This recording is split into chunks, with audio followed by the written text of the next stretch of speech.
प्रतिष्ठा के बाद से ही राम भक्तों का अयोध्या में उमड़ रहा है जनसैलाब, जिसे देखते हुए पीएम मोदी ने भी अपने नेताओं को सलाह दी। पीएम मोदी ने एक अहम बैठक कर राम मंदिर और हाल ही में हुई रामलला की प्राण प्रतिष्ठा पर चर्चा की। कैबिनेट बैठक में पीएम मोदी ने अपने सभी कैबिनेट सहयोगियों को फिलहाल अयोध्या राम मंदिर जाने से परहेज करने की दी सलाह।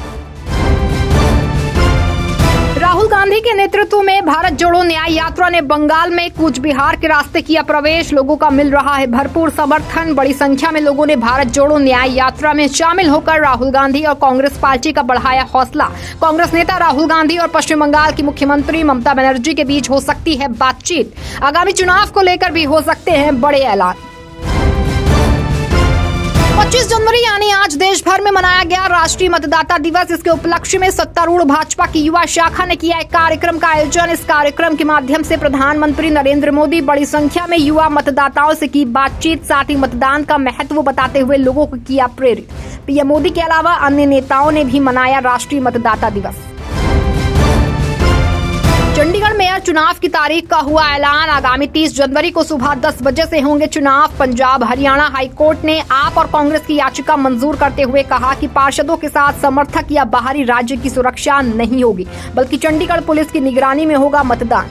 इससे पहले 10 जनवरी को मेयर चुनाव के लिए तिथियों की हुई थी घोषणा। 18 जनवरी को होने थे चुनाव, लेकिन मतदान से आधे घंटे पहले पीठासीन अधिकारी की तबीयत खराब होने के कारण स्थगित कर दिए गए चुनाव।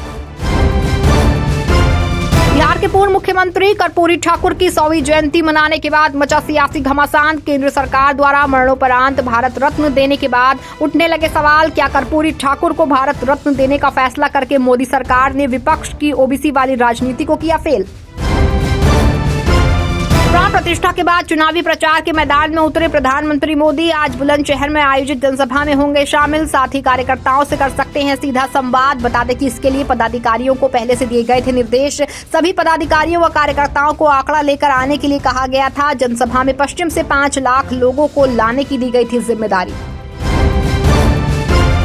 राहुल गांधी की भारत जोड़ो न्याय यात्रा में उमड़ा जनसैलाब। लोगों ने लगाए कांग्रेस जिंदाबाद, राहुल गांधी जिंदाबाद के नारे। साथ ही असम के सीएम हेमंत बिस्वा शर्मा की हो रही है जमकर आलोचना। कांग्रेस समर्थकों ने कहा, भाजपा राहुल गांधी की भारत जोड़ो न्याय यात्रा में जुटी भीड़ से डर की वजह से कर रही है ऐसी हरकतें। चुनाव में इसका मुंहतोड़ जवाब देगी जनता। असम में कांग्रेस की भारत जोड़ो न्याय यात्रा में हंगामे और कांग्रेस नेताओं के खिलाफ हुई एफआईआर के बाद नहीं रुक रही सियासत। एक तरफ जहां कांग्रेस अध्यक्ष मल्लिकार्जुन खड़गे ने केंद्रीय गृह मंत्री अमित शाह को पत्र लिखा है, इसमें उन्होंने यात्रा पर हमले के आरोप लगाए हैं और ऐसा करने वालों को पुलिस संरक्षण मिलने का भी दावा किया। वहीं दूसरी तरफ कांग्रेस नेता राहुल गांधी भी भाजपा पर जमकर भड़के, साथ ही उन्होंने भाजपा पर गंभीर आरोप भी लगाए। अपने बेबाक बयानों की वजह से चर्चा में रहने वाले शिवसेना यूबीटी संजय राउत ने एक बार फिर से ऐसा बयान दिया है जिसे लेकर चर्चा में बने हुए। तो कर्पूरी ठाकुर की 100वीं जयंती पर उन्हें भारत रत्न के लिए नामित किया गया। इसके बाद पारा हाई हो गया है। इसे लेकर संजय राउत ने केंद्र पर निशाना साधा है। उन्होंने कहा कि हमारा स्थान अभी भी वही है कि सावरकर को भारत रत्न से सम्मानित किया जाना चाहिए। आपको बता दें कि नरेंद्र मोदी सरकार के सत्ता में आने के बाद से अब तक 11 लोगों को भारत रत्न से सम्मानित किया गया है, लेकिन लिस्ट में सावरकर का नाम शामिल नहीं किया गया।